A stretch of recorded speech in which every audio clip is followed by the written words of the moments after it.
event IDX Channel Golf Turnamen 2021, Antis memberikan edukasi kepada pecinta olahraga golf untuk menjaga kebersihan tangan. Chief Sales Marketing Officer NSS Group, Rian Tirta Yudhistira, menyambut baik event yang terselenggara sangat tertib dan patuh pada protokol kesehatan dengan tetap menjaga jarak, memakai masker, dan mencuci tangan. NSS Group melalui brand Antis terus mengkampanyekan pola hidup sehat dan hadir sebagai solusi bagi masyarakat untuk tetap menjaga kebersihan tangan. Ya, jadi NSS mengambil peranan partnership ya, dengan penyelenggara untuk brand Antis. Nah, seperti yang kita tahu bahwa golf adalah salah satu olahraga yang lumayan populer ya semenjak pandemi gitu loh. Nah, tapi kita jangan lupa ya bahwa COVID itu belum hilang di Indonesia, baru sedikit aja. Nah, dan juga olahraga golf banyak sekali yang bersentuhan tangan kan, misalnya kita mindahin bola, megang stick dan lain sebagainya. Nah, Antis dalam hal ini juga ikut andil untuk melakukan edukasi bahwa kesehatan tangan itu sangat penting.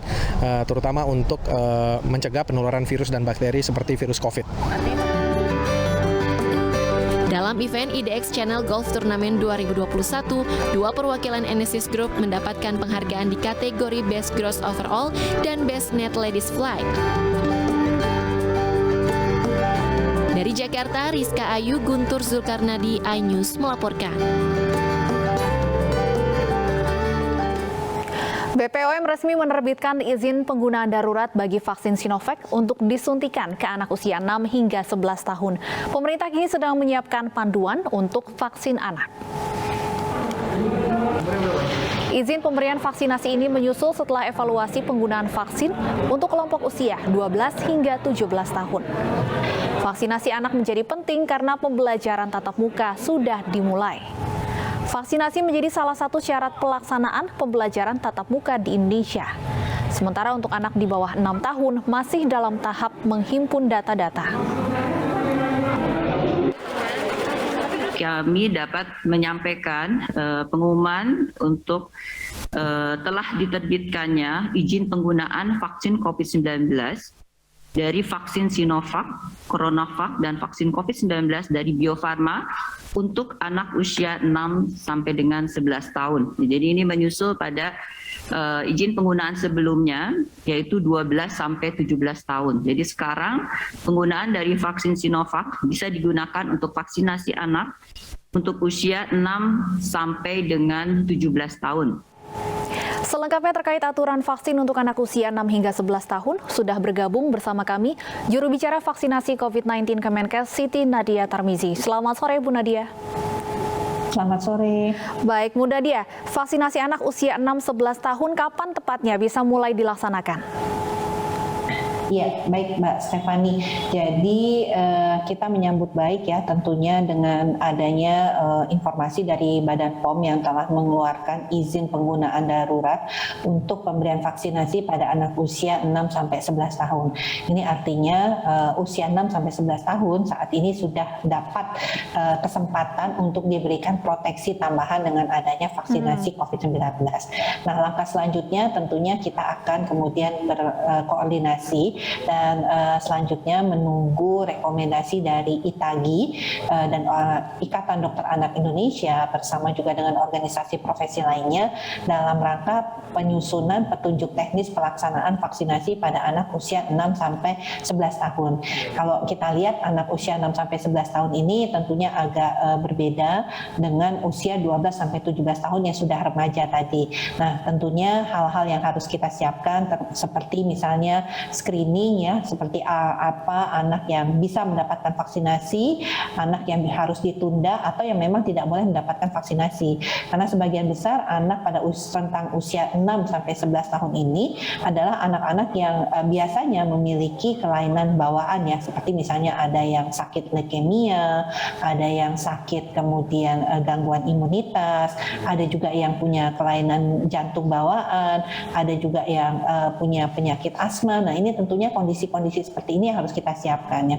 Pertama artinya bagaimana proses screening ini harus betul-betul dan disiapkan bersama dengan organisasi profesi. Yang kedua, memastikan apakah rentang usia 6 sampai 11 tahun ini hanya membutuhkan setengah dosis atau membutuhkan full dosis ya, dengan rentang waktu yang 2 kali yang sama seperti remaja atau dewasa, yaitu dosis keduanya 28 hari. Nah, yang ketiga adalah pelaksanaannya. Tentunya kalau kita melihat dari pelaksanaan imunisasi yang biasa kita lakukan pada misalnya bulan imunisasi anak sekolah, maka itu dilakukan dengan bekerja sama melalui wahana pendidikan dari anak-anak tersebut. Nah, yang terakhir adalah karena jumlah usia 6 sampai 11 tahun ini adalah sasaran baru, dan artinya akan ada penambahan jumlah sasaran dari 208 juta tadi, akan ada tambahan kurang lebih 24 sampai 27 juta ya anak usia 6 sampai 11 tahun. Nah, ini tentunya akan berarti perlu adanya penambahan stok vaksin yang sudah kita siapkan, karena stok vaksin yang ada saat ini adalah untuk memenuhi 208 juta tadi. Baik, artinya dengan adanya berbagai kajian yang masih harus dilakukan, kapan kira-kira vaksinasi anak usia 6 sampai 11 tahun bisa mulai dilaksanakan? Ya, kita berharap proses ini segera mungkin ya. Kalau untuk penyusunan petunjuk teknis mungkin dalam jangka waktu kurang dari 1 bulan sudah siapkan.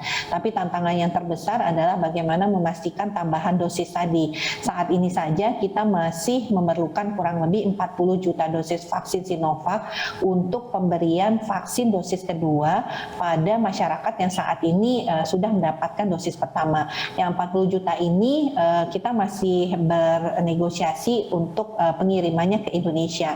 Nah, kalau nanti kemudian dengan ada tambahan untuk vaksin pada anak usia 6 sampai 11 tahun ini kan berarti kurang lebih mungkin antara 27 sampai 28 juta dosis vaksin yang kita butuhkan. Yang artinya ini harus kembali dipastikan kepada pihak produsen khususnya Sinovac ya, kapan kemudian mereka bisa menambahkan dosis ini. Dan kalau sudah ada kepastiannya, tentunya pemerintah sudah bisa memulai merencanakan vaksinasi kepada anak usia 6 sampai 11 tahun ini. Karena target kita ini Mbak Stefani adalah menjadi penting kita menyelesaikan vaksinasi pada orang dewasa. Dikarenakan kita tahu bahwa resiko sakit berat dan kematian itu pada orang dewasa jauh lebih tinggi daripada anak-anak. Baik, Kemenkes masih menyiapkan petunjuk teknis dan mempersiapkan dosis vaksin Sinovac untuk vaksinasi anak usia 6 sampai 11 tahun. Terima kasih Dr. Siti Nadia Tarmizi, juru bicara vaksinasi Kementerian Kesehatan. Pemirsa, masyarakat kembali dihadapkan pada aturan baru. Pengendara mobil atau motor dengan jarak minimal 250 km atau 4 jam perjalanan wajib divaksin dan membawa hasil negatif tes COVID-19. Di sisi lain, pemerintah melalui Kementerian Perhubungan telah mengizinkan tes antigen sebagai syarat naik pesawat.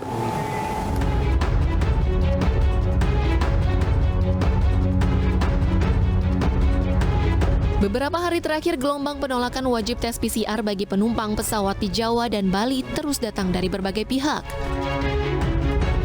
Belum reda penolakan tersebut, aturan perjalanan baru yang tak kalah kontroversial kini dikeluarkan Kementerian Perhubungan. Pelaku perjalanan darat, baik menggunakan transportasi pribadi maupun umum, mobil ataupun motor, kini wajib mengantongi hasil negatif tes COVID-19.